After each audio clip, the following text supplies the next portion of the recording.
Hello, friends. So, one of my favourite parts of living in an open and free democracy is all the propaganda that we're constantly smacked in the face by day in and day out. And it's especially prevalent when you're in the middle of an ongoing conflict with a foreign nation, because things tend to get blamed on them, even though you know that it's not actually them doing it. For instance, the latest one is that Russia is apparently behind the small boat crisis. Now, government security services are claiming it as such, and I know that if there's one faction in the world that I trust more than any other, it's government security services. They only have my best interests in mind. And this is something that the UK government likes to do every so often now. They'll just come out and say, oh, the public doesn't like something. Well, guess what? That thing that you don't like, Russia is behind that. And they were doing it earlier this year with regards to some kind of anti-government or anti-immigrant rhetoric, where they were saying that Russian bots were activated online and spreading misinformation to try and divide the public, all that kind of thing. And you know what? Fair, maybe. I never really looked that much into what the Russian government is doing to propagandize me to hate the state, because frankly, the Russian government doesn't need to do much. The British state does enough by itself to make me hate them. But this information is taken from the Sun, a report on the Sun, where they were looking at some of the government's recent statements on this, saying that Russia is pushing migrants to the UK to overwhelm border defences and sow division, according to the security services. That Vladimir Putin's tactics, including providing fake documents, transport, and even military escorts to smuggling gangs. Military escorts? I thought that was the French doing that.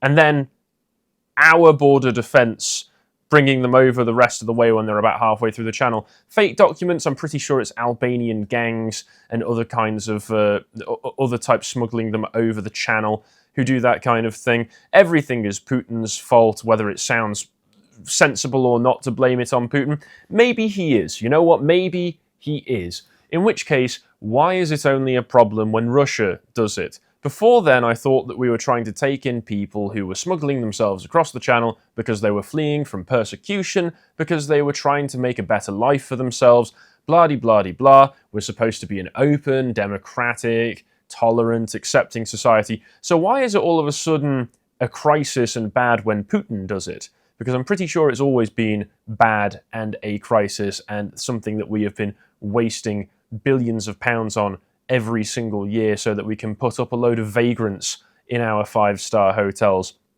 Not something I'm a particularly big fan of, especially because, again, reasonably, whether or not Putin is the one sending them over, they are the same people. The source of where they're coming from, in that sense, is not particularly important to me. They just shouldn't be here. And again, it's another case of the government trying to push aside any culpability, any blame for what's happening and push it onto the state's enemies. No huge fan of Russia or anything, but why do we still have to accept them if that's the case? Okay, if that's the case, then we just turn them around, which is what we should have been doing this whole time. And then there's people looked into it when they saw this claim going out, like my colleague Stephen.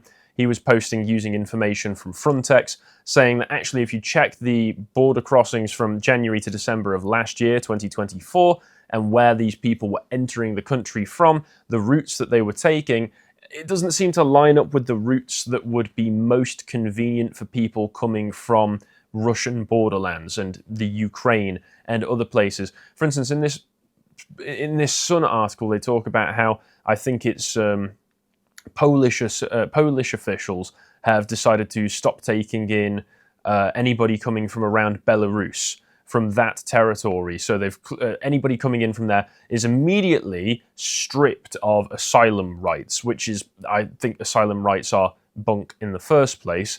But that makes more sense because they're much closer to Russia than we are, and Belarus is a territory through which people could be smuggled into Poland, through which they could, sow division, cause chaos, terror attacks, all sorts of things that are bad for a nation. Again, though, with us, we're very far away from Russia, and the Frontex routes that have been identified from last year do all seem to be that we're getting people coming from West Africa, the Western Mediterranean, Central Mediterranean, Western Balkan, Eastern Mediterranean. So around the east here, there are some routes that people could be taking that have been sent from Russia. Again, I don't think it's out of the realm of possibility that perhaps Putin would be doing something like this. The problem is we've never had to accept them. We should never have accepted them. The UN Declaration on Human Rights and the rights of refugees and asylums and all sorts of things were Trojan horses to allow for the kinds of migrant crises